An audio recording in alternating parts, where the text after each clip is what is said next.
What's up, guys? I'm Dan and welcome back to Adventures in Guitarland, where I teach you how to play guitar by playing a role-playing game. Today, we're going to cover some right-hand technique. That's right, we've been doing a lot with scales and different chords and things of that nature, and I realized I haven't shown a lot on right-hand stuff. Now, each hand is as important as the other one. So your right hand is just as important as your left hand technique, so we're going to work on that today. But before you do, click that like, subscribe, and bell icon so you're notified whenever I come out with new content. Additionally, let me know if there's any songs you want me to cover on how to play or specific techniques that you want me to try to cover in some of these videos. Now I'll see if I can get to it. But without further ado, let's get into this. So what do I mean by right hand technique? I mean your picking style. In some cases, your finger picking style, but how you strum the actual notes. We haven't covered a lot of this. I did some downstroke and upstroke type stuff and talked about alternate picking, down, up on each string, but I didn't really go into detail on any other techniques to work into your practice routine. So that's what we're going to do today. We're going to start with the pick today, and the following video, or two after this, will be on some finger style technique, because both are important. But let's start out with some pick practice. All right, so new camera angle so that we can get all the stuff that we're doing, capture all the stuff that we're going to be doing down here. So the first thing you're going to do is just practice doing quarter and eighth notes with your metronome going across the strings. So if it's 1, 2, 3, 4, let's do quarter notes.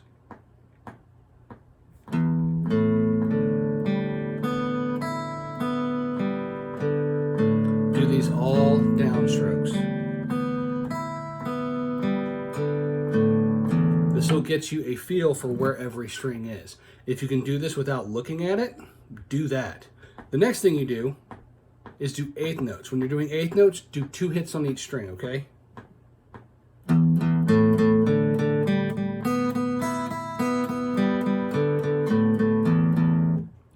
Do that, 5-10 times, at a speed that you can do it without making mistakes. If you start making mistakes, bring down the metronome a few BPMs. And that'll get you used to it. You'll get faster in no time. The second thing I want you to do, find your peak speed. What I consider to be your peak speed is how fast you can play in downstrokes on a string, doesn't matter what string, but you can play downstrokes accurately for 1 minute without messing up. The fastest you can do it. Now this is probably going to be one session that you can do all on your own. Just find out how fast you can play in time for a minute. And what this is going to do is it's going to build up your speed and precision in your right hand, and it's going to build up your endurance. And that's going to be key. It's going to make playing much easier when you have that. Now this doesn't, for me while I'm practicing this, because I am working on getting all these muscles in this arm back and used to being precise and fast, I do go from string to string because I get bored. But the key is to keep going and see what your peak speed is. Once you find out what it is, incorporate that 1 minute at that time for a week into your practice routine. Just 1 minute. Then, and that's every day that you practice. 1 minute, do that. Part of your warm-up, okay? Gets all this warmed up. After that, try bumping it up. Maybe spend, after you do that for a week, maybe that Sunday or Saturday on the weekend, see if you've improved, if you have a new peak speed that you can go to. And you'll get faster over time. The third thing we're going to do is you're going to do a 4-string pattern, starting on E to begin with. And these are going to be all using downstrokes, and there is tab for it right up there. So what you're going to do is E, A, D, A, G, D, A.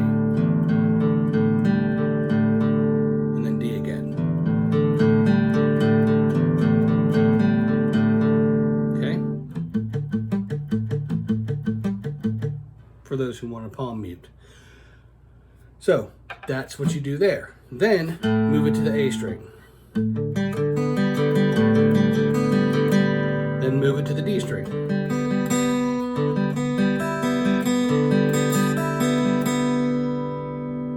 Then once you get it down, you can start throwing in some chords. For example,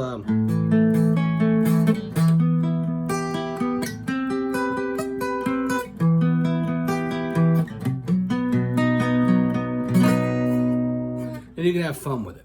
But it gets your hand used to knowing where all those things are. But I want you to get it at least up to somewhere around that speed.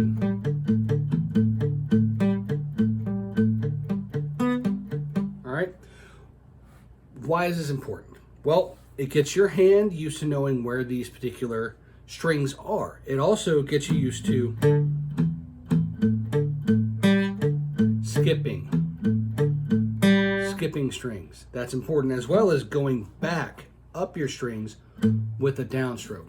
So why is that important? Well, that's important for when you start getting into things like sweep picking, arpeggios, or economy picking. We'll go over economy picking really quickly right now.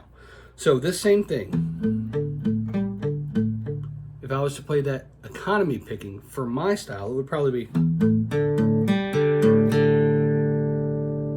see how much less movement that is? Instead of 1, 2, 3, 4, 5, 6, 7, 8 different motions, it's 1, 2, 3, 4. It cuts the amount of movement that I have in my hand in half. It goes from 8 down to 4. But in order to do that, you have to know how to skip strings. And this right here gets you used to skipping strings, as well as strengthens your right hand. That's why it's important. So go forth and practice.